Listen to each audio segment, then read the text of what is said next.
Hello guys, welcome to RP academy. तो आज हम लोग एडाई के जो इम्पोर्टेंट रेगुलेशंस हैं, it's not the time period कि यहाँ पर कौन से रेगुलेशंस इम्पोर्टेंट हैं। जैसे आपका पीएसएल होता है आरबीआई में, है ना, प्रायोरिटी सेक्टर लैंडिंग, तो वो एनी डे इम्पोर्टेंट होता है। वैसे ही हमारे पास में यहाँ पर हम इन रेगुलेशंस को पढ़ने वाले हैं। तो चलिए स्टार्ट करते हैं। सबसे पहले हमारा जो रेगुलेशन है वो किससे रिलेटेड है, and this is very important. यहाँ पर अगर एग्जाम क्लियर करना है डिस्क्रिप्टिव में लिखने के लिए, इंटरव्यूज में, ठीक है, एग्जाम में भी आपसे जनरल अवेयरनेस में भी एक दो रेगुलेशंस पूछे जा सकते हैं। जैसे कि आपके पास बैंकिंग अवेयरनेस होता है, इंश्योरेंस अवेयरनेस में भी आपसे इन रेगुलेशंस के बारे में पूछ सकते हैं। तो इंश्योरेंस ओम्बड्समैन फ्रेमवर्क के बारे में ये है। तो इंश्योरेंस के यहाँ पर जैसे ओम्बड्समैन क्या करते हैं, ओम्बड्समैन देखते हैं कि भाई कस्टमर्स को अगर कोई भी प्रॉब्लम है और कस्टमर्स की कोई भी यहाँ पर कंप्लेंट आ रही है, तो उसके लिए हमारे पास ओम्बड्समैन होते हैं। तो इडा का यहाँ पर एक तो 2017 का रूल है और एक 2023 के रूल्स है, जिसके अंडर हम इस पूरे फ्रेमवर्क को पढ़ने वाले हैं। ठीक है, तो यहाँ पर सबसे पहले बात कर लेते हैं कि ये बना क्यों। तो आपका एक ऑल्टरनेटिव डिस्प्यूट रेजोल्यूशन मैकेनिज्म है। क्या है ये? ऑल्टरनेटिव डिस्प्यूट रेजोल्यूशन मैकेनिज्म है, जिसके अंडर हम क्या करते हैं, रिजॉल्व करते हैं डिस्प्यूट्स को। किसके बीच में? अब यहाँ पर बैंक के लिए जैसे हम कस्टमर्स टर्म यूज करते हैं, एडा में हम पॉलिसी होल्डर्स टर्म यूज करेंगे, राइट, क्योंकि वो लोग पॉलिसी होल्ड करते हैं। और इंश्योरेंस कंपनीज, जिनको हम इंश्योरर भी बोलते हैं। ऑब्जेक्टिव क्या है? Speedy, cost effective, informal grievance redressal करना है, और यहाँ पर पॉलिसी होल्डर्स को कोर्ट में अप्रोच नहीं करना पड़ेगा। क्लियर है? तो हमारे पास में एडाई का यहाँ पर एक एक्ट है और एक आपके पास में रूल्स आते हैं। और इंश्योरेंस अमेंडमेंट रूल्स 2023 जो कि नोटिफाई किए थे मिनिस्ट्री ऑफ फाइनेंस ने, इन सबको मिलाकर हमारी ये पर्टिकुलर फ्रेमवर्क बनती है, जो कि एक ऑल्टरनेटिव डिस्प्यूट रेजोल्यूशन सिस्टम दे रही है।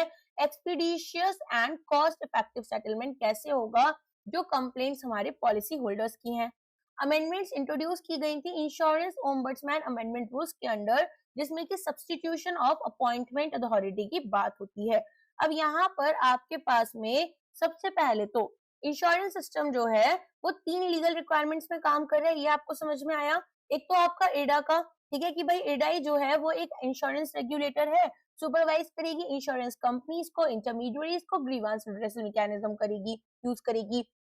देन यहाँ पर 2017 के जो रूल्स हैं वो रिस्ट्रक्चर्ड हैं, मॉडर्नाइज्ड हैं, और यहाँ पर हमारे पास में यूनिफॉर्म ग्रीवांस मैकेनिज्म लेकर आए।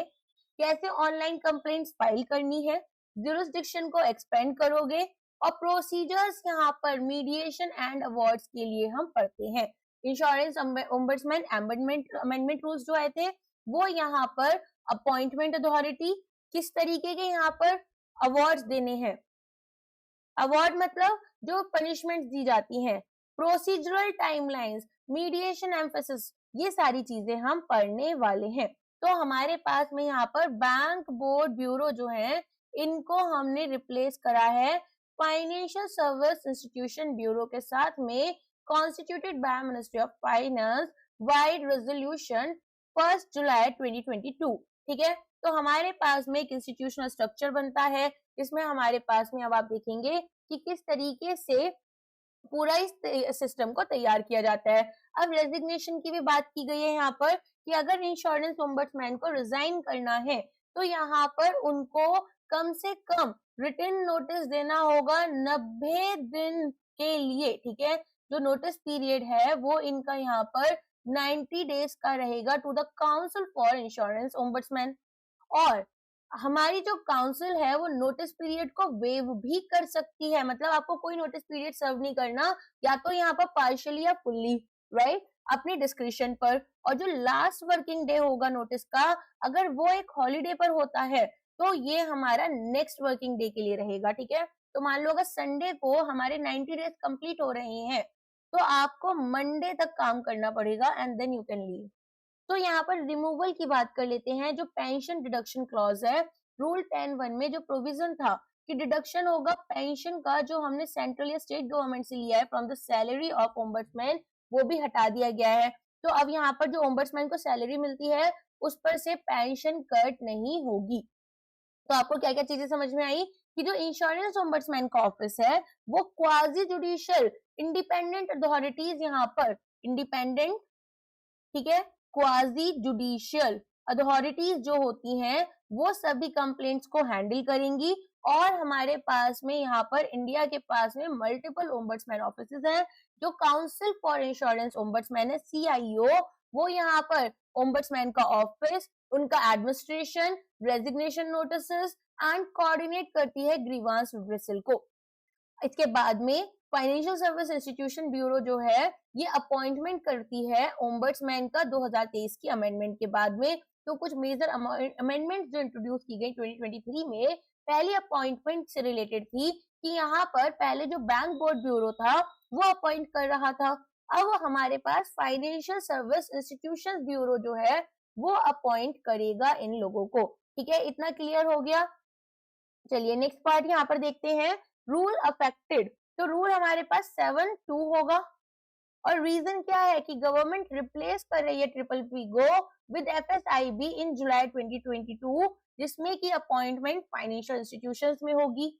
तो FSIB अब पार्टिसिपेट करेगा in the selection of insurance ombudsman. Fine, तो हमारे पास में जो FSIB है वो इंश्योरेंस ओम्बड्समैन को सिलेक्ट करते हैं। नेक्स्ट यहाँ पर आपके बारे में बात हो रही है कि किस तरीके से रेजिग्नेशन है। तो इन्होंने बोला है कि जो ओम्बड्समैन है वो यहाँ पर मिनिमम नोटिस पीरियड 90 दिन का देंगे काउंसिल फॉर इंश्योरेंस ओम्बड्समैन को, और ये काउंसिल यहाँ पर वेव कर सकती है नोटिस पीरियड। और अगर लास्ट डे नोटिस का किसी हॉलीडे में है तो रेजिग्नेशन इफेक्टिव होगा नेक्स्ट वर्किंग डे में। तो कौन यहाँ पर रिसीव करता है रेजिग्नेशन का notice? Council for insurance ombudsman. फिर यहाँ पर अगर कोई ओम्बड्समैन को पेंशन सेंट्रल या स्टेट गवर्नमेंट से मिल रही थी तो वो अमाउंट पेंशन की पहले डिडक्ट हो रही थी सैलरी से, अब ऐसा नहीं होगा। नाउ एम्फसाइज किया गया है मीडिएशन के ऊपर। तो हमारे पास में जो कंप्लेंट सेटल हो रही थी through mediation by insurance ombudsman, ठीक है, यहाँ पर एक रूल था उसको सब्स्टिट्यूट किया गया कि complaint settled through mediation by insurance ombudsman. इसमें ये बोलते हैं कि जो ओम्बड्समैन है वो प्रिफर करेंगे कि मीडिएशन हो जाए, उसके बाद में ही यहाँ पर अगर अवार्ड इशू करना पड़ा तो करेंगे, अदरवाइज नहीं करेंगे। तो एम्फसाइज मीडिएशन और कंसोलेशन पर देंगे प्रायर टू अवार्ड। फिर अवार्ड का प्रोसीजर क्या रहेगा यहाँ पर उसके बारे में बात हो रही है। तो दो पॉसिबल आउटकम्स हो सकते हैं किसी भी कंप्लेंट में, या तो मीडिएशन हो जाएगी, राइट। अगर मीडिएशन नहीं होती है तो यहाँ पर फिर हमारा जो कंप्लेनेंट है, राइट, जो पॉलिसी होल्डर है जिन्होंने कंप्लेंट की है वो यहाँ पर फॉर्मल अवार्ड उनको इशू किया जाएगा। तो ये मीडिएशन क्यों होती है? ताकि लिटिगेशन वर्क कम हो जाए, रेजोल्यूशन फास्टर हो और मैनुअली सेटलमेंट हो जाए, राइट। तो अमेंडमेंट्स क्या है? अवार्ड जो दिए जाएंगे वो राइटिंग में और ड्यूली साइंड होने चाहिए, या तो फिजिकली या तो डिजिटली। और अवार्ड्स में रीजन दिया जाएगा डिसीजन का क्या है। टाइम पीरियड जो कि यहाँ पर 30 डेज का था पहले, अब 50 डेज कर दिया गया है। ये बोलते हैं कि देखो हमारे पास में जो अवार्ड दिया जाएगा वो रिटन और साइंड होना चाहिए। सिग्नेचर्स या तो फिजिकल हो सकते हैं या डिजिटल हो सकते हैं, लेकिन जो डिजिटाइज डिस्प्यूट रेजोल्यूशन है उसको हम यहाँ पर सपोर्ट करेंगे। फिर ये बोलते हैं कि जो ओम्बड्समैन है वो एक्सप्लेन करेंगे रीजन कि उन्होंने ये डिसीजन आखिर लिया क्यों, ताकि ट्रांसपेरेंसी आए, अकाउंटेबिलिटी आए और लीगल क्लैरिटी आए।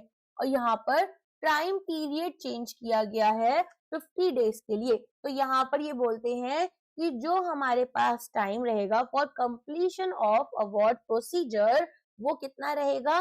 50 दिन का रहेगा। ठीक है, अच्छा अब आगे आ जाते हैं। तो यहाँ पर आप आगे देखेंगे एनहांसमेंट ऑफ मॉनेटरी लिमिट। तो वो जो कॉम्पनसेशन यहाँ पर ओम्बड्समैन अवार्ड के अंडर दी जा रही थी उसको भी अब एनहांस कर दिया गया है। तो पहले यहाँ पर 30 लाख रुपए तक दिए जा सकते थे, जो कि 2023 में बढ़ाकर 50 लाख रुपए हो गए। ठीक है, तो यहाँ पर ये हमारा मोस्ट इंपॉर्टेंट एग्जाम पॉइंट बन जाता है कि जो मैक्सिमम ओम्बड्समैन अवार्ड कर सकते हैं वो कितना है, कितना होना चाहिए? रिवाइज लिमिट 50 लाख रुपीज होना चाहिए। Ombudsman can now order compensation up to 50 lakh rupees, जिससे कि जो जुरिस्डिक्शन है हायर वैल्यू इंश्योरेंस डिस्ट्रीब्यूट में ये आपका इम्प्रूव हो जाएगा। फाइन, अब आ जाते हैं नेक्स्ट पार्ट पर। ये आपके पास में ये बहुत इंपॉर्टेंट पॉइंट है। ओके, प्रेजेंट ऑपरेशनल फीचर्स क्या है ओम्बड्समैन स्कीम के? तो कंप्लेंट फाइलिंग बिल्कुल फ्री ऑफ कॉस्ट है हमारे पॉलिसी होल्डर्स के लिए। प्रोसीडिंग्स कंडक्ट की जा सकती है मीडिएशन या अवार्ड के थ्रू। अवार्ड्स बाइंडिंग होंगे इंश्योरर्स के ऊपर जब वो यहाँ पर कंप्लेनेंट जो है उनकी एक्सेप्टेंस आ जाती है। Digital processing and electronic signing होगी अवार्ड्स की, तो वो भी परमिट की गई है। ठीक है, तो हमारे पास में कंप्लेंट फ्री ऑफ कॉस्ट है, ऑनलाइन ऑफलाइन कैसे भी कर सकते हो। ओम्बड्समैन को यहाँ पर रिजॉल्व करना है कंप्लेंट्स, तो मीडिएशन और कंसिलेशन के थ्रू फॉर्मल अवार्ड यहाँ पर दिया जाएगा। अवार्ड जो है वो बाइंडिंग नेचर का होगा, ठीक है, वो इंश्योरर के ऊपर बाइंडिंग होगा only if complainant accept it. जिसने कंप्लेंट की है वो एक्सेप्ट कर लेता है, तभी पॉलिसी होल्डर के पास एक चॉइस दी गई है कि अगर वो डिससैटिस्फाइड है तो वो कोर्ट या किसी लीगल फोरम तक भी जा सकते हैं। ठीक है, तो ये भी आपको याद रखना है कि कंप्लेनेंट यहाँ पर एक्सेप्ट करें, अदरवाइज वो क्या है, वो कोर्ट में जा सकते हैं, किसी और दूसरे लीगल फोरम पर जा सकते हैं। एमर्जिंग पॉलिसी प्रपोजल्स अभी तक ये नोटिफाइड नहीं है, लेकिन यहाँ पर इनके बारे में बात हो रही है। तो यहाँ पर कुछ पॉलिसी डिस्कशंस चल रहे हैं जो कि आप डिस्क्रिप्टिव राइटर आंसर्स में लिख सकते हो। सबसे पहले तो यहाँ पर एक बोल रहे हैं इंटरनल इंश्योरेंस ओम्बड्समैन के बारे में, कि जैसे बैंक्स में एक इंटरनल ओम्बड्समैन होता है खुद का अपना, वैसे ही इंश्योरेंस कंपनीज भी स्टैब्लिश करें ताकि first level grievance resolution with in insurers हो जाए। ठीक है, तो यहाँ पर हमारे पास में स्टैब्लिश करने की बात की गई है एक internal ombudsman structure insurance companies के साथ में, ताकि फर्स्ट लाइन ग्रीवांस रेजोल्यूशन हो। देन एपिलेट मैकेनिज्म, जो अपील फाइल की जाती है, अभी तक यहाँ पर कोई भी स्ट्रक्चर्ड अब एपिलेट बॉडी नहीं है, ये बोल रहे कि एक अपील मैकेनिज्म बनाओ अगेंस्ट ओम्बड्समैन अवार्ड्स, ताकि प्रोसीजरल ट्रांसपेरेंसी और फेयरनेस आए। तीसरा, डिजिटल ग्रीवांस प्लेटफॉर्म की बात की जाती है कि डिजिटाइजेशन इनिशिएटिव्स में आप अब यहाँ पर online complaint submission fully online कर लो। ट्रैकिंग सिस्टम रखो ग्रीवांस स्टेटस का क्या है, इंटीग्रेट करो डिजिटल वर्कफ्लो को डिजिटल डिस्प्यूट रेजोल्यूशन के लिए।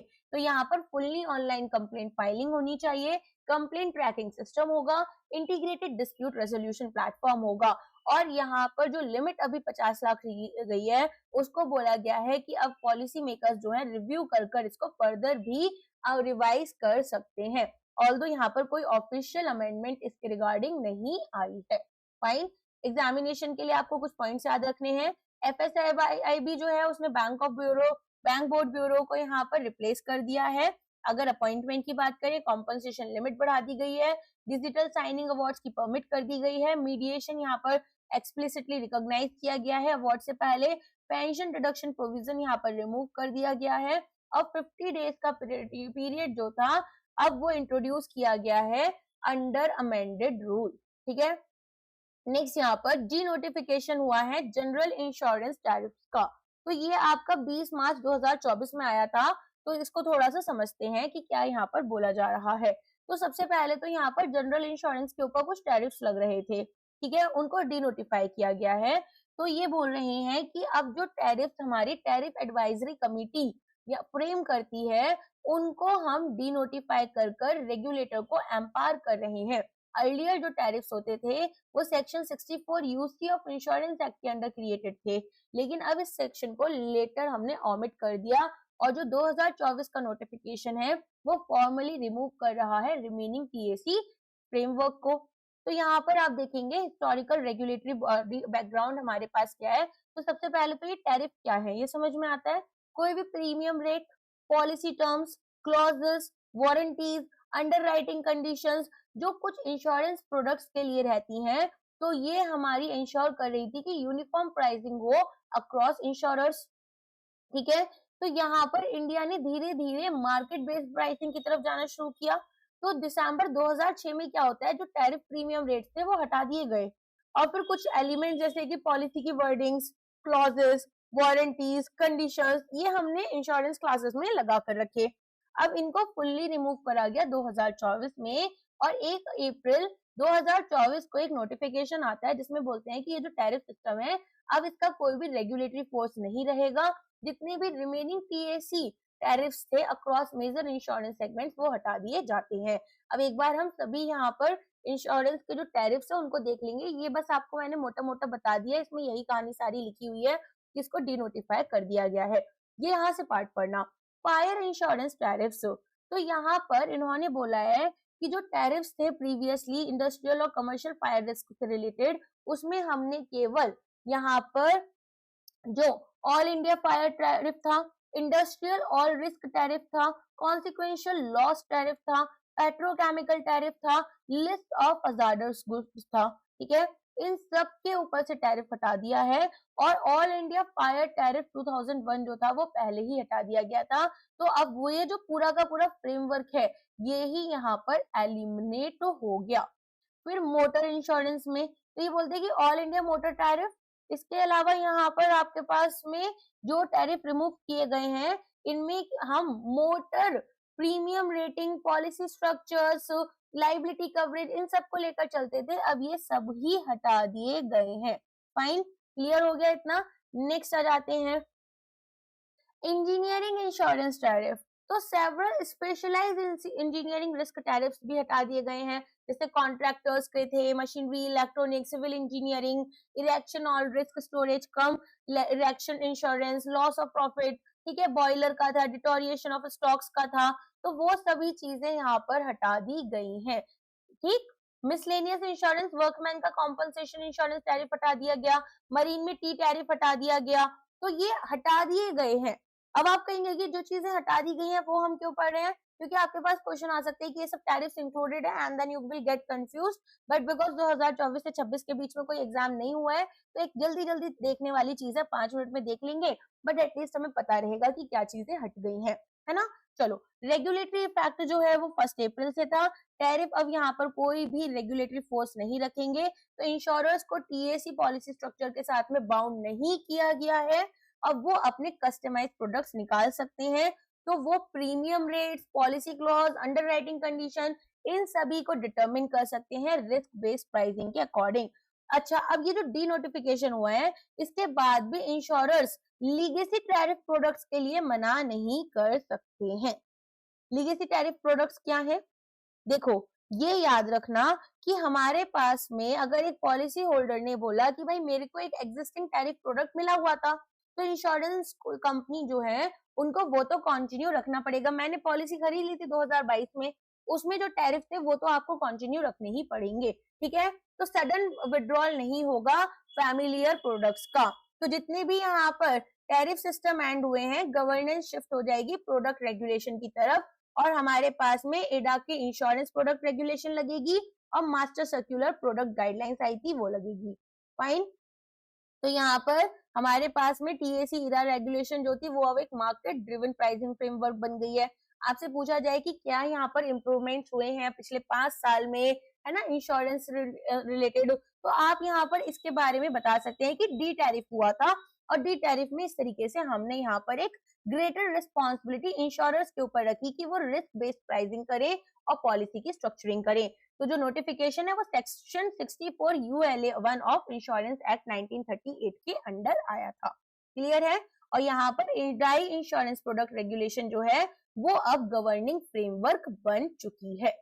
क्लियर हो गया इतना, आई होप यहाँ पर सारी चीजें क्लियर है। तो हमारे पास अब मार्केट ड्रिवन आपके पास में प्राइसिंग होगी, जिसमें कि risk characteristic, market competition, insurers की अंडरराइटिंग मॉडल्स, ये सब देखा जाएगा। Pricing discipline, actual risk assessment और प्रोडक्ट गवर्नेंस इनको अब खुद देखनी होगी। नेक्स्ट आ जाते हैं investment by insurers in alternative investment funds. तो एआईएफ्स यहाँ पर बहुत इंपॉर्टेंट होते हैं, तो ये भी इंपॉर्टेंट हो जाता है पूरा का पूरा सर्क्यूलर। तो ये सर्क्यूलर बारे में किसके बात कर रहा है, ये बात करता है कि कैसे जो इंश्योरेंस कंपनीज हैं वो भी अब ऑल्टरनेट इन्वेस्टमेंट फंड्स के अंडर इन्वेस्ट कर सकती हैं। ठीक है, तो यहाँ पर आपके पास में सबसे पहले तो कौन कौन से रेगुलेटरी बॉडी एक्शंस हैं या फिर एक्ट्स हैं उनको हम लिख लेते हैं। Master circular on actuarial finance and investment function of insurers, जो कि इंश्योरर्स को बोल रहे हैं कि आप ऑल्टरनेटिव इन्वेस्टमेंट फंड्स में इन्वेस्ट करो। ठीक है, कंप्लाइंस यहाँ पर section 27E of insurance act के साथ जाएगा। एग्जिस्टिंग प्रोविजंस में इन्वेस्टमेंट केवल फंड ऑफ फंड स्ट्रक्चर के थ्रू हो रही थी, जो कि कंप्लाइंट था सेक्शन 27E के अंडर। रिस्ट्रिक्शन ओवरसीज एक्सपोजर्स पर लग रहा था एआईएफ स्ट्रक्चर्स के थ्रू। एप्रोप्रिएट क्लॉजेस यहाँ पर फंड डॉक्यूमेंटेशन में, ताकि इंश्योर करें डोमेस्टिक इन्वेस्टमेंट हो इंश्योरर फंड्स की। प्रोहिबिशन यहाँ पर लेयर्ड एक्सपोजर के अंडर था, जहां पर इंश्योरर्स इन्वेस्ट करते हैं एआईएफ में जहां exposure to another fund of fund है in which the insurer already has an exposure. कुछ समझ नहीं आया मैम क्या बोला, है ना, ऐसे ही हुआ ना। चलो कोई बात नहीं, मैं समझाती हूँ। देखो ऑल्टरनेट इन्वेस्टमेंट फंड्स यहाँ पर पूल्ड होते हैं इन्वेस्टमेंट, जिसमें कि हमारे पास में ये क्या है, पूल्ड इन्वेस्टमेंट व्हीकल्स बोलते हैं इनको, हम क्या बोलते हैं, पूल्ड इन्वेस्टमेंट व्हीकल्स। अब होता क्या है यहाँ पर, हमारे पास में अलग अलग जैसे कि private equity, venture capital, infrastructure funds होते हैं और हेजिंग स्ट्रेटजीज होती है, जैसे डेरिवेटिव्स हम यूज कर रहे थे, फॉरवर्ड फ्यूचर। तो अब ये जो इन्वेस्टमेंट्स हैं इसमें आप ओवरसीज एक्सपोजर लेकर चलते हो, मतलब आपने ओवरसीज भी इन्वेस्ट करा है, ओवरसीज मतलब फॉरेन कंट्रीज में भी आपने वहां के भी शेयर्स खरीदे हैं, वहां भी मेजर इन्वेस्टमेंट्स की हैं। तो कुछ स्ट्रिक्ट सेफगार्ड्स अप्लाई होती हैं हमारे इंश्योरर्स के लिए, क्लियर है। तो अब यहाँ पर पहले कुछ रिस्ट्रिक्शंस लगे हुए थे, जिसमें पहली रिस्ट्रिक्शन ये जो फंड ऑफ फंड वाली है, वो ये कहते हैं कि इंश्योरर्स को फंड ऑफ फंड के थ्रू यहाँ पर इन्वेस्टमेंट करनी थी, और ये फंड्स जो थे वो आप इंडिया से बाहर नहीं ले जा सकते थे, क्योंकि जो पॉलिसी होल्डर के फंड्स हैं वो डोमेस्टिकली आप चाहते थे इन्वेस्ट हो। फिर यहाँ पर ये बोलते थे कि जो फंड की डॉक्यूमेंटेशन है उसमें ये इंश्योर करना था कि जो इंश्योरर के फंड्स हैं वो ओवरसीज इन्वेस्टमेंट, फॉरेन इन्वेस्टमेंट्स में यूज ना हो। फिर यहाँ पर इंश्योरर्स जो थे वो किसी एक ऐसे एआईएफ में इन्वेस्ट कर ही नहीं सकते थे जहां पर एक्सपोजर दूसरे एफओएफ में हो जहां इंश्योरर ने ऑलरेडी इन्वेस्ट किया हुआ है। मतलब देखो, एक फंड ऑफ फंड है जो कि यहाँ पर हमारे इंश्योरर ने इन्वेस्टमेंट की हुई है यहाँ पर, और एक और फंड ऑफ फंड है जो कि इस फंड के अंदर इन्वेस्ट कर रहा है, तो इंश्योरर अब यहाँ पर इन्वेस्ट नहीं कर सकते हैं, ठीक है। तो लेयर्ड एक्सपोजर यहाँ पर, जहां पर इंश्योरर इन्वेस्ट करेंगे एक एआईएफ में जिसका एक्सपोजर अनदर एफओएफ में है जहां ऑलरेडी इंश्योरर ने इन्वेस्ट किया है, ये सब कुछ नहीं होगा। तो जो डबल एक्सपोजर रिस्क है उससे हम प्रिवेंट कर रहे हैं। तो अब ये जो न्यू क्लैरिफिकेशन आया इसमें इंश्योरर्स जो थे उन्होंने बोला कि हमें चाहिए रेगुलेटरी क्लैरिटी, जो एक्सक्यूजल राइट्स हैं सेबी के एआईएफ रूल्स में और जो एक्सपोजर लिमिट्स हैं फंड ऑफ फंड स्ट्रक्चर की उनके रिगार्डिंग, ठीक है। तो यहाँ पर हमारे पास में डायरेक्ट और इनडायरेक्ट एक्सपोजर लिमिट्स की बात की गई, तो अथॉरिटीज ने यही यहाँ पर क्लैरिफिकेशन दिया है। तो इन्होंने बोला है कंडीशंस क्या है अगर इन्वेस्टमेंट आप एक्सक्यूजल राइट्स के साथ में कर रहे हो। सबसे पहले तो एक्सक्यूजल राइट्स है क्या, देखो एक ना अप्रैल में सर्कुलर आया था, अप्रैल 2023 में सेबी का, जिसमें ये बोलते हैं कि कुछ इन्वेस्टर्स जो हैं वो स्पेसिफिक इन्वेस्टमेंट से ऑप्ट आउट कर सकते हैं। एक एआईएफ यहाँ पर कहाँ इन्वेस्टमेंट हो रही है उसमें से कुछ स्पेसिफिक पार्ट से ऑप्ट आउट कर सकते हैं। अब ये बोलते हैं कि यहाँ पर ये जो आपने बोला, जैसे मान लो एक एआईएफ इन्वेस्ट कर रहा है ओवरसीज, इंश्योरर यहाँ पर इन्वेस्टमेंट ओवरसीज करना नहीं चाहता, तो ये बोल सकते हैं कि ठीक है मैं इस इन्वेस्टमेंट एआईएफ में तो कर रहा हूँ लेकिन जो मेरा पोर्शन है वो किसी भी ओवरसीज इन्वेस्टमेंट की तरफ नहीं जाना चाहिए। तो इंश्योरर इन्वेस्टमेंट के लिए कुछ कंडीशंस लगी कि जो इंश्योरर्स हैं वो इन्वेस्ट कर सकते हैं एआईएफ में एक्सक्यूजल राइट्स के साथ में, लेकिन कोशिश ये करनी है कि कुछ यहाँ पर जो सेफगार्ड्स हैं, जो रिक्वायरमेंट्स हैं वो फॉलो हो। सबसे पहले इन्वोकेशन ऑफ एक्सक्यूजल राइट्स, तो इन्वेस्टमेंट जो होगी वो एक्सक्यूजल राइट्स के अंदर होगी जो सेबी का सर्कुलर आया था, और जो फंड्स हैं, जो प्रोसीड्स होता है, जो पैसा यहाँ पर होगा, ठीक है, इंश्योरर इन्वेस्टमेंट का, वो आउटसाइड इंडिया नहीं जाएगा। तो इन्वेस्टमेंट जो होगी उसमें इन्वोकेशन होगा एक्सक्यूजल राइट्स का, मीनिंग इंश्योरर फंड्स जो हैं वो ओवरसीज इन्वेस्टमेंट में यूज नहीं होंगे।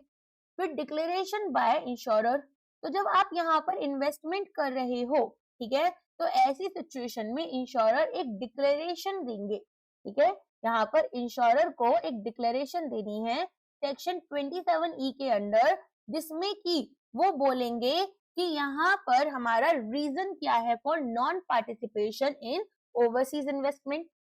फिर एक मैंडेटरी क्लॉज आता है पीपीएम, प्राइवेट प्लेसमेंट मेमोरेंडम के अंडर, ठीक है, ये एक मैंडेटरी क्लॉज है जिसमें बोला जाता है कि आप यहाँ पर जो कैपिटल रिसीव करोगे इंश्योरेंस कंपनी से वो ओवरसीज इन्वेस्टमेंट के लिए यूटिलाइज नहीं होगी, ठीक है।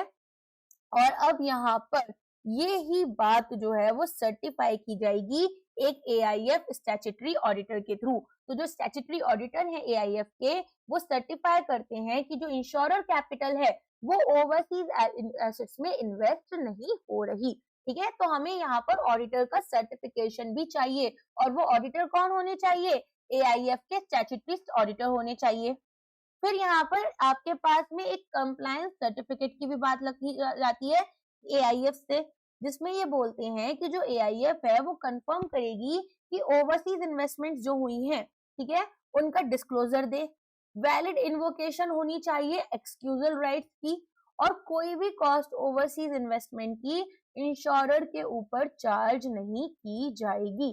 तो no cost relating to overseas assets has been charge to insurer. ये एक कंप्लायंस सर्टिफिकेट में आपको तीनों बातें देनी होगी। कौन दे रहा है ये? यहाँ पर एआईएफ एक सर्टिफिकेट इशू करेगा जो कि इंश्योरर को दिखानी है। फिर certification by concurrent auditor of insurer. Statutory auditor AIF के थे जो ऑडिटिंग कर रहे थे, और कंकरेंट ऑडिटर, कंकरेंट होते हैं जो एवरीडे ऑडिटिंग कर रहे होते हैं। ठीक है, डे टू डे हमारे जो भी ऑपरेशंस होते हैं उनकी ऑडिटिंग की जाती है। वो इंश्योरर्स के लिए बोल रहे हैं कि ये सर्टिफाई करेंगे कंप्लायंस विद एक्सक्यूजल प्रोविजंस, कि आपने ये जो एक्सक्यूजल राइट्स थी इनको यहाँ पर यूज किया है। नेक्स्ट यहाँ पर रिवीजन हमारे एक्सपोजर लिमिट्स में। सो इंश्योरर्स जो है वो यहाँ पर अब कंबाइंड मॉनिटरिंग के लिए बात करते हैं कि इनको कंप्लाई करना है सिंगल एआईएफ एक्सपोजर लिमिट्स में, जिसमें कि डायरेक्ट एक्सपोजर और indirect exposure fund of funds के थ्रू।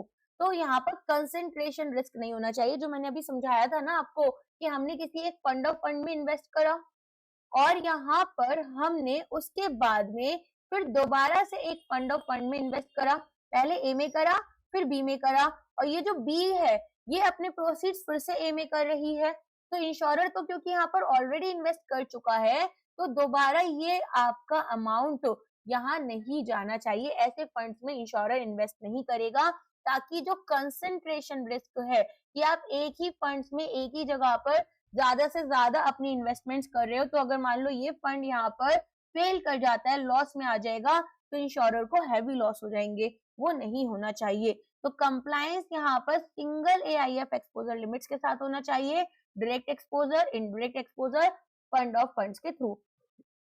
तो ये जो प्रोविजन है ये एक्सपोजर मॉनिटरिंग करता है अक्रॉस इन्वेस्टमेंट लेयर्स।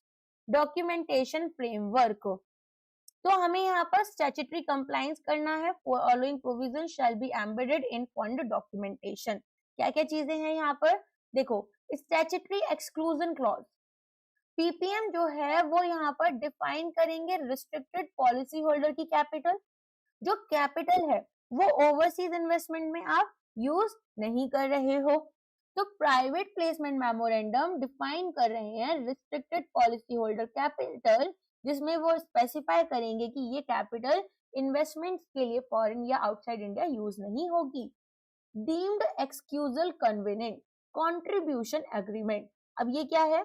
देखो, यहाँ पर एक कॉन्ट्रीब्यूशन एग्रीमेंट होगी जिसमें हम ऑटोमेटिक एक्सक्यूजल राइट्स रखेंगे। इंश्योरर अब केस बाय केस अप्रूवल नहीं ले रहे हैं ओवरसीज डील्स के लिए, ठीक है, ये ऑटोमेटिकली इनको एक्सक्लूड कर दिया जाएगा।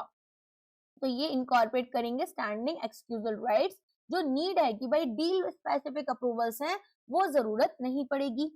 So what will be the process flow for operational compliance? सबसे पहले रिकॉर्डिंग होगी एक्सक्यूजल इन्वोकेशन की। तो यहाँ पर आप देखेंगे कि जो एडा है इसने एक क्लियर कंप्लायंस प्रोसेस बनाया कि सबसे पहले जो इंश्योरर्स हैं वो सबमिट करेंगे सेक्शन 27E का डिक्लेरेशन। एआईएफ मैनेजर रिकॉर्ड करेंगे investor status as a restricted domestic only. यहाँ पर हमारे पास में एआईएफ मैनेजर जो है वो इन्वेस्टर को रिकॉर्ड कर रहे हैं as a domestic only investor. फिर प्री ड्रॉ डाउन चेक होगा, तो कैपिटल ड्रॉ हो रही है उससे पहले fund manager draw down eligibility schedules को प्रिपेयर करेंगे। ओवरसीज डील्स के लिए जो अलोकेशन की गई है इंश्योरर्स के लिए वो 0 होनी चाहिए, मीनिंग इनको एक्सक्लूड किया गया है जो कॉर्पस अलोकेट किया गया है ओवरसीज इन्वेस्टमेंट में। प्री ड्रॉ डाउन कंप्लायंस, अब यहाँ पर आपको क्या याद रखना है? आपको याद रखना है कि हमारे पास में जो ओवरसीज डील्स के लिए अलोकेशन इंश्योरर्स के लिए है वो 0 है। Fund managers draw down eligibility schedule तैयार करेंगे।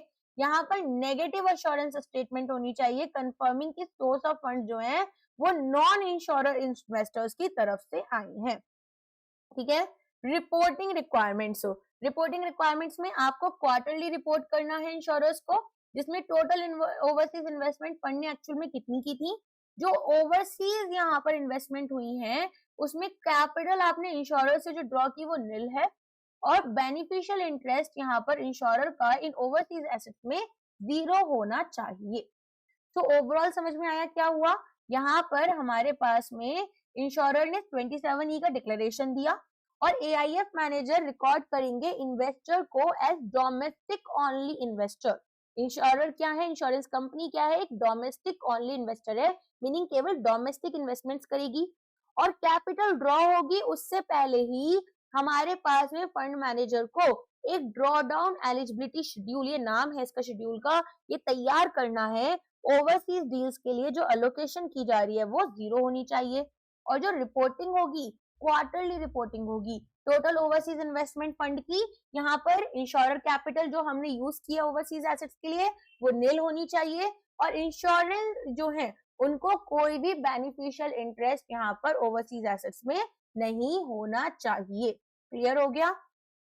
अब सर्टिफिकेशन का फ्रेमवर्क क्या है, 3 लाइंस ऑफ डिफेंस तैयार की गई है। लेवल 1 में एआईएफ कंप्लायंस कंफर्मेशन होगा एक्सक्यूजल एंड नॉन ऑफ एक second just a minute, AIF compliance officer and manager deploy non, यहाँ पर confirmation of excusal and non deployment of insurer funds. ठीक है, एक सेकेंड रुको, देखो मैं अलग से समझा देती हूँ। तो यहाँ पर ना क्वार्टरली रिपोर्ट जाएगी, अब वो रिपोर्ट में जो लेवल 1 है वो हमारे पास एआईएफ की है, तो अथॉरिटी में कौन है, एआईएफ के कंप्लायंस ऑफिसर और उनके मैनेजर हैं।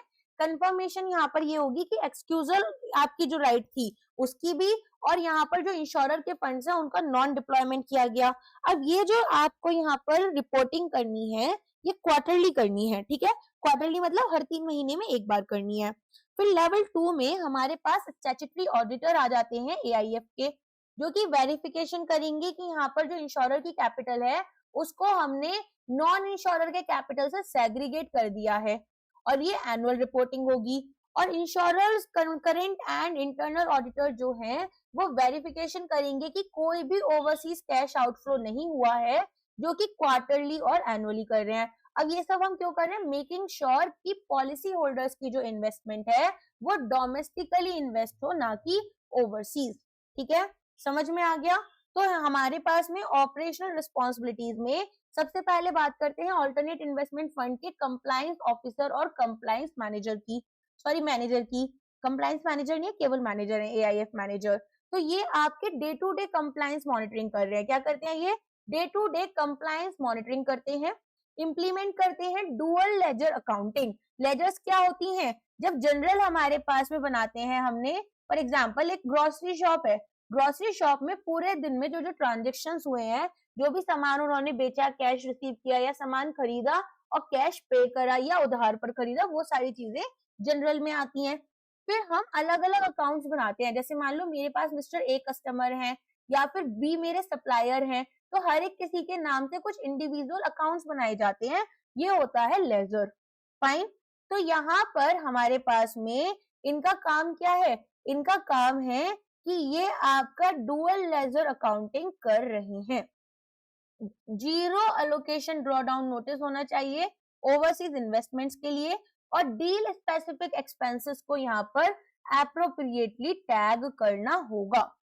तो सबसे पहले यहाँ पर हम देखते हैं, हमारे पास में जो ऑपरेशनल कंप्लायंस था वो हमें समझ में आ गया। ऑपरेशनल कंप्लायंस में हमने समझा कि जो एआईएफ के कंप्लायंस ऑफिसर और एआईएफ मैनेजर हैं वो day to day compliance monitoring कर रहे थे, एक्सक्यूजल राइट्स इन्वोक हुई हैं, हमारी कैपिटल इंश्योरेंस में ओवरसीज इन्वेस्टमेंट्स में गई नहीं है, और यहाँ पर जो इंश्योरर हैं उनका अलोकेशन ओवरसीज डील में 0 होना चाहिए। Quarterly verification first line of defence. Statutory auditor जो है एआईएफ के, वो ये देखेंगे कि सेग्रीगेशन हुआ इंश्योरर का कैपिटल का, अकाउंटिंग ट्रीटमेंट हुआ रिस्ट्रिक्टेड कैपिटल का, और ओवरसीज डिप्लॉयमेंट की एब्सेंस है। डुअल लेजर अकाउंटिंग सिस्टम यहाँ पर आपके अच्छे से काम करनी चाहिए, तो एनुअल वेरिफिकेशन होगी। फिर इंश्योरर साइड वेरिफिकेशन में इंश्योरर के कंकरेंट ऑडिटर या इंटरनल ऑडिटर आते हैं, जो ये देखते हैं कि जो इंश्योरर के फाइनेंशियल रिकॉर्ड्स हैं, ठीक है, उनके थ्रू वेरीफाई करेंगे कि कोई भी ओवरसीज कैपिटल आउटफ्लो हमारे नहीं हुए और इंश्योरर के पास कोई बेनिफिशियल ओनरशिप नहीं है फॉरेन एसेट्स में। इंश्योर करेंगे कि जो कंप्लायंस है वो इन्वेस्टर की साइड से होनी चाहिए, क्वार्टरली या एनुअल, और ये एक थर्ड लाइन ऑफ डिफेंस बन जाएगी। ठीक है, तो इन्वोकेशन एक्सक्यूजल राइट्स का, absence in direct cost allocation की, ऑडिट ट्रेल डिमॉन्स्ट्रेट करेंगे, कंप्लायंस सेक्शन 27E, याद रख लेना ये। इंश्योरर यहाँ पर अपफ्रंट स्टैट्यूटरी डिक्लेरेशन देते हैं, इंटरनल अकाउंटिंग रिकॉर्ड्स की जीरो एलोकेशन ओवरसीज डील में हुई है, रिव्यू करेंगे capital call notice overseas exposures के लिए।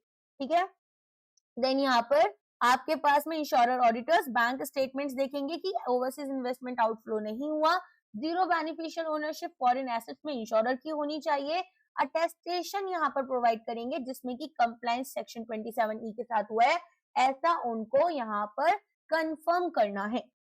एग्जामिनेशन नोट्स में देख लेते हैं, एक्सक्यूजल राइट्स परमिट की गई स्टैट्यूटरी सेफगार्ड्स के लिए, मैंडेटरी एम्बेडिंग होगी सेक्शन 27E के प्रोविजंस की डॉक्यूमेंट्स के अंदर, और एक्सपोजर लिमिट्स को मॉनिटर किया जाएगा डायरेक्ट एंड इनडायरेक्ट बेसिस पर। 3 टियर का सर्टिफिकेशन फ्रेमवर्क इंट्रोड्यूस किया गया, सेग्रीगेट करा है रिस्ट्रिक्टेड पॉलिसी होल्डर की कैपिटल को। ठीक है, क्लियर है।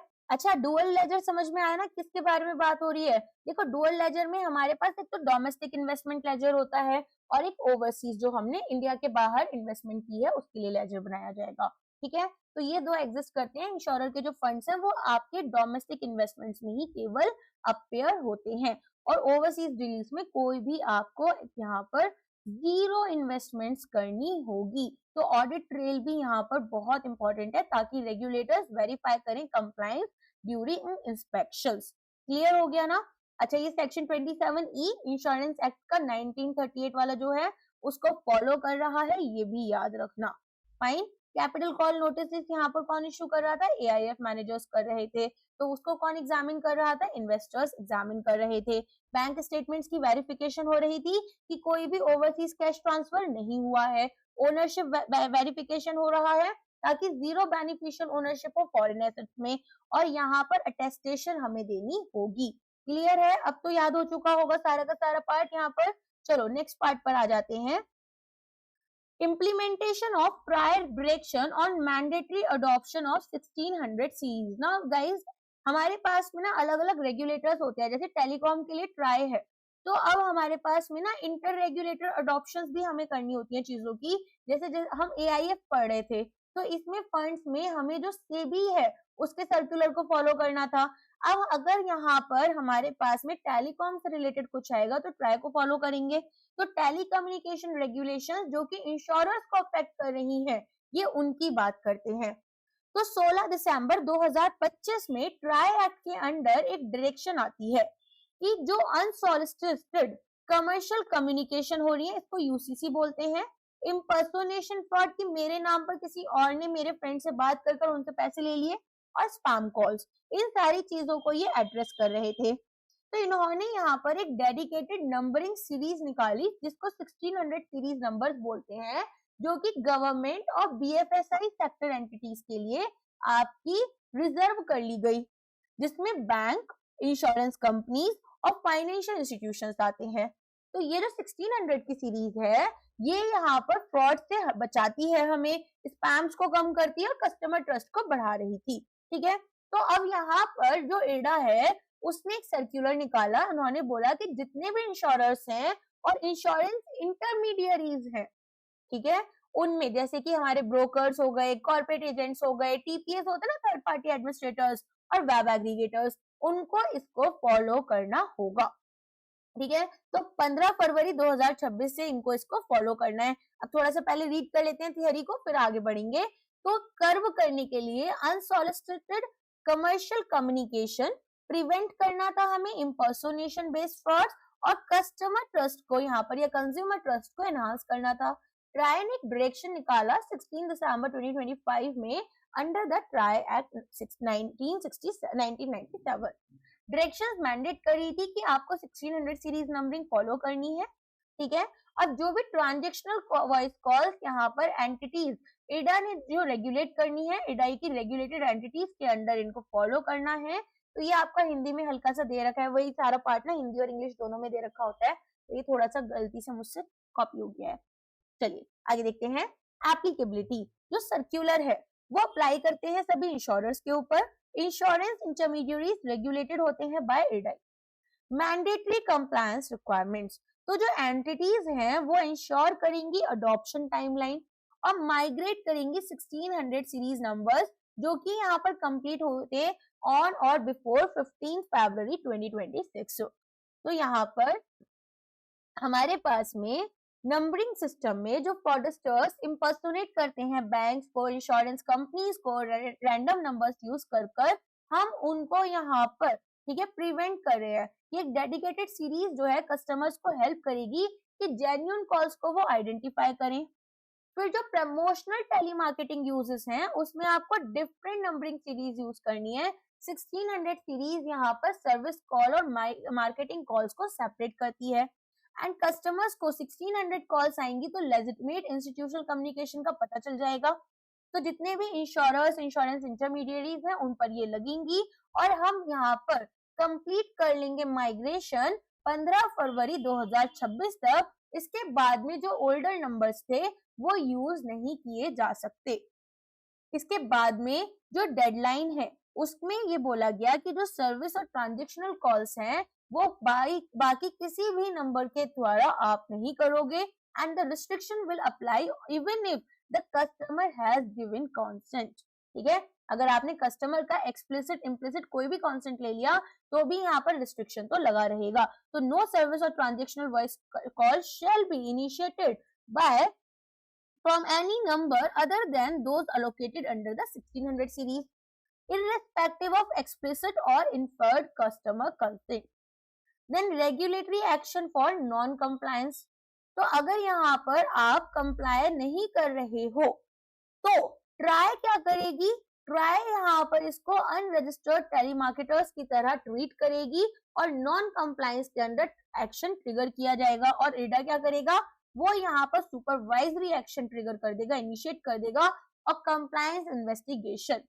रिपोर्टिंग रिक्वायरमेंट्स में जो एंटिटीज हैं उन्हें कंप्लायंस स्टेटस रिपोर्ट भेजनी है ट्राई को और कॉपीज इन रिपोर्ट्स की एडा को भी भेजनी है। तो status report specified by try shall be submitted on a timely basis. जिसको दे रहे हो आप ट्राई को ही दे रहे हो और इसकी ही एक यहाँ पर कॉपी जो है वो आपको किसको देनी है, एडा को देनी है। ऑपरेशनल रिक्वायरमेंट्स, तो जो इंश्योरर्स और इंटरमीडियरीज हैं वो कोऑर्डिनेट करेंगे टेलीकॉम सर्विस प्रोवाइडर्स के साथ में allocation, activation, operationalisation of 1600 series numbers की। तो नंबरिंग सिस्टम को इंप्लीमेंट करने के लिए इंश्योरर्स किसके साथ कोऑर्डिनेट कर रहे हैं, टेलीकॉम सर्विस प्रोवाइडर्स के साथ में रिक्वेस्ट करेंगे कि allocation and activation 1600 series numbers की हो। टेलीकॉम ऑपरेटर्स के पास में नोडल ऑफिसर्स हैं जो कि इंप्लीमेंटेशन सपोर्ट प्रोवाइड करेंगे और ये जो डिटेल्स हैं ये इस सर्कुलर के पूरे एनेक्स्चर्स में दी गई हैं। ठीक है, तो यहाँ पर वो हमारे लिए इंपॉर्टेंट नहीं है। की एलिमेंट्स देख लेते हैं क्या है। एक सेपरेट नंबरिंग सीरीज होगी, अलोकेट की गई है एक्सक्लूसिवली गवर्नमेंट और बीएफएसआई एंटिटीज को सर्विस और ट्रांजैक्शनल कॉल्स के लिए, ताकि यहाँ पर लेजिटिमेट इंस्टीट्यूशनल कॉल्स को प्रमोशनल या फ्रॉड कॉल से हम डिस्टिंग्विश कर सकें एंड इम्पर्सोनेशन और स्पैम रिस्क नहीं रहे। Consumer decision regarding call acceptance यहाँ पर एनहांस हो। ठीक है, चलिए अब यहाँ पर एग्जामिनेशन नोट्स के लिए कोर रेगुलेटरी पॉइंट्स क्या है, policy holder protection and grievance redressal framework use करेंगे।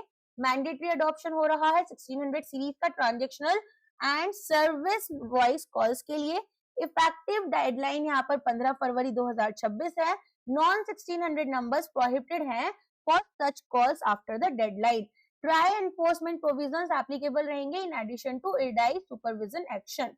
कोऑर्डिनेशन टीएसपीज के साथ में की जाएगी ताकि नंबर माइग्रेशन किया जा सके। ठीक है, सो गाइज आज के लिए बस इतना ही रखते हैं और बाकी हम लोग कल कवर करेंगे। वीडियो पसंद आया तो लाइक करना एंड इस वीडियो के बारे में आप दूसरे फ्रेंड्स को भी बता सकते हैं। एंड यहाँ पर कुछ लोग पूछ रहे थे मैम कोर्स खरीद लें। देखो अगर वैकेंसीज बहुत कम आ गई तो आपको शायद दिक्कत हो। अगर adai is your dream job then you can go ahead with it, और you are sure that you have to clear one exam जिसको आपको एडा को बनाना है, ठीक है, और आप इसको बहुत ही यहाँ पर सीरियसली टारगेट कर रहे हो, you can purchase the course. If you are someone who feels कि अगर 5 वैकेंसी आई तो मुझे तो नहीं फॉर्म फिल करना है, काइंड ऑफ अ पर्सन, तो यहाँ पर थोड़ा वेट कर लेना। ओके, बाकी आप लोग यहाँ पर वीडियो से पढ़ो, खुद से क्वेश्चंस वगैरह लगा सकते हो, एंड इसके अलावा कोई भी डाउट है तो कमेंट कर पूछ लेना। आज के लिए बस इतना ही। Thank you so much, take care, bye bye, and a very happy Holi to everybody.